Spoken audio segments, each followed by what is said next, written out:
Good afternoon. This is Dr.Nanteza, Unia.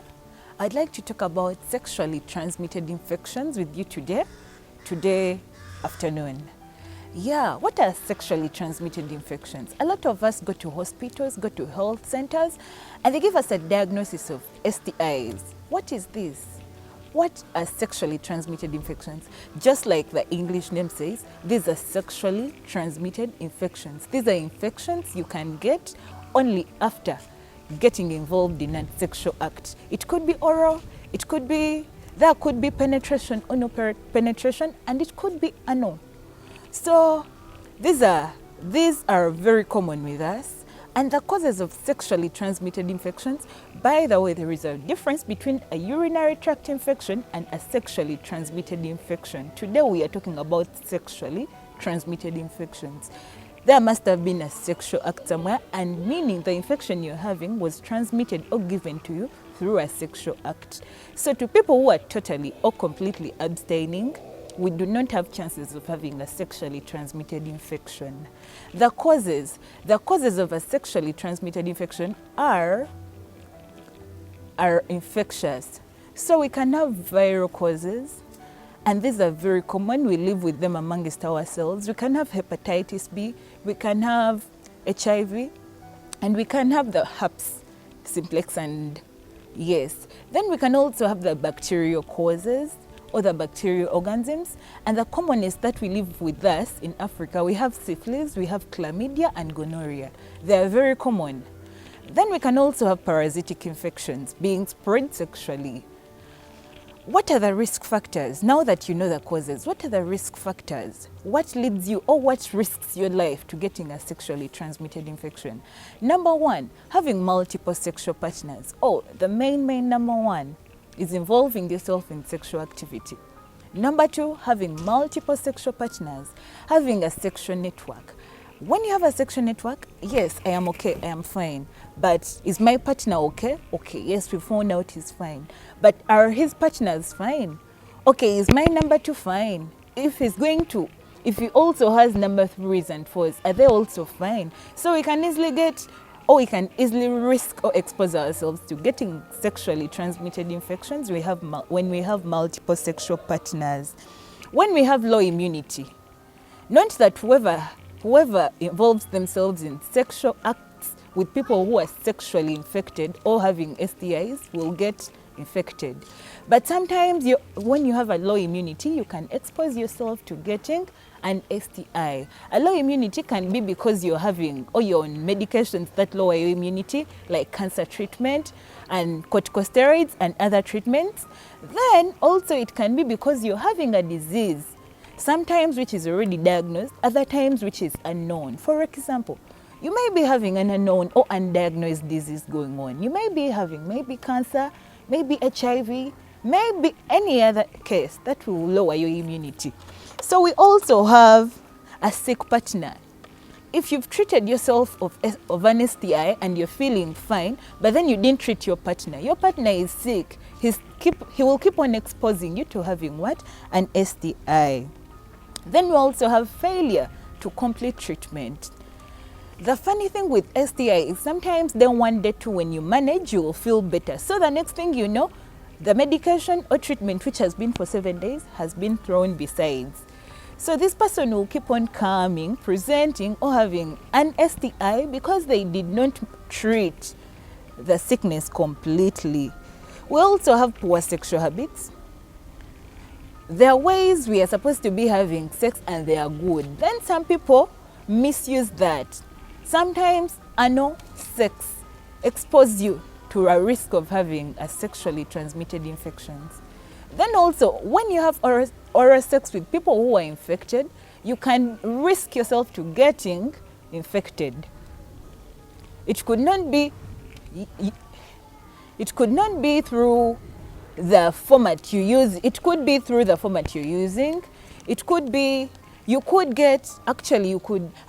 cancers, there are oral cancers that are associated to having what? Oral sex. So, yes, what are the signs and symptoms? How do I know that I'm having an STI? How am I going to know? Yes, the signs and symptoms, the funny bit or the good bit or the sad bit about STIs, the biggest percentage they're asymptomatic. Usually there is, like I told you, chlamydia.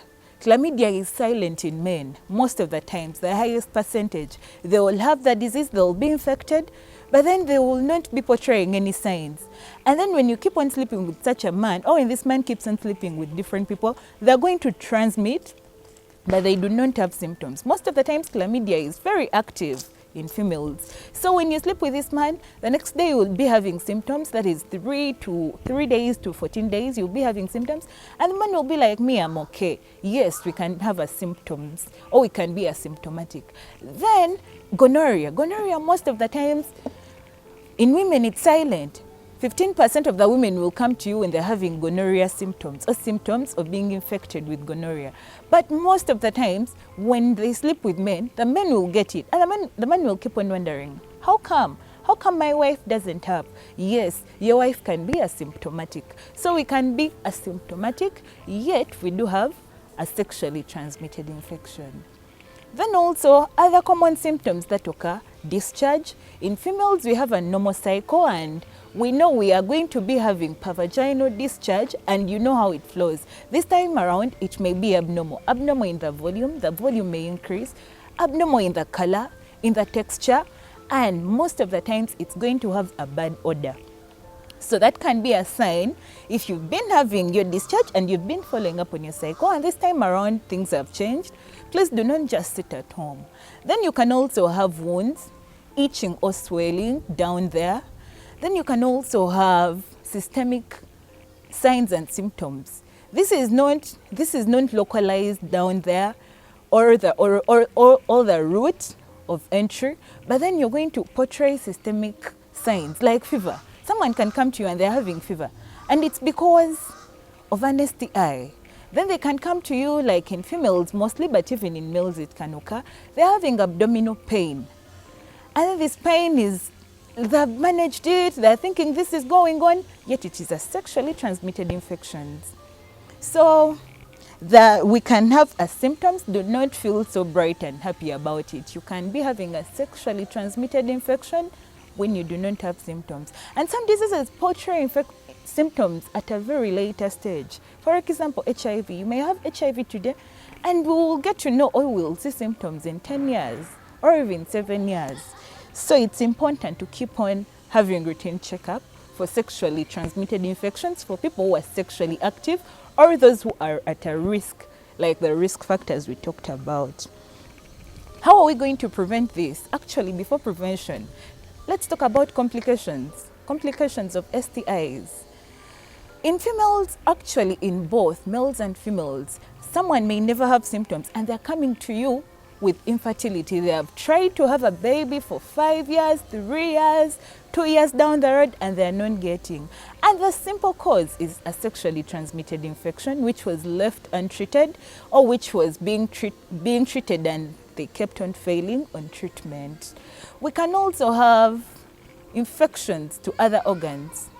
For example, it just begins as a sexually transmitted organ infection, it goes to a urinary tract infection, and it ends up damaging your organs. We can also have mother-to-child transmission. This is so sad, but true, it happens. Syphilis is being transmitted from mothers to babies, gonorrhea, and all those other diseases. So, how do we prevent STIs? How do we prevent ourselves from getting sexually transmitted infections? Number one, treat your partner. Treat yourself when you're sick. When you're sick, treat yourself. Treat your partner. It is of no use for you to treat yourself because you have symptoms and you leave out the people you're sleeping with.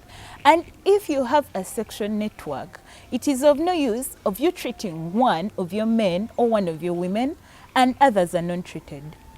So treat yourself when you feel sick and treat all the people you're sleeping with. Number two, make sure you practice safe sex. Number three, test yourself. And when you find yourself sick, treat.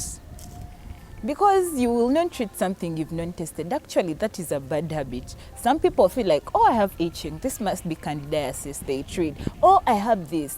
test before you treat, because there are very many sexually transmitted diseases that will present the same. Have one partner. And also make sure when you're in treatment, you drink a lot of water. Drink enough water so that we expel a lot out, a lot of organisms like we can. Yes, and make sure you test whoever you're going to sleep with. This is a very common thing amongst us, and it's claiming a lot of lives. Unfortunately, this is our daily lifestyle. We live with it. But with good practice, with some information about sexually transmitted diseases, how we can get them, how we can prevent them, I think we can live a better life. Thank you.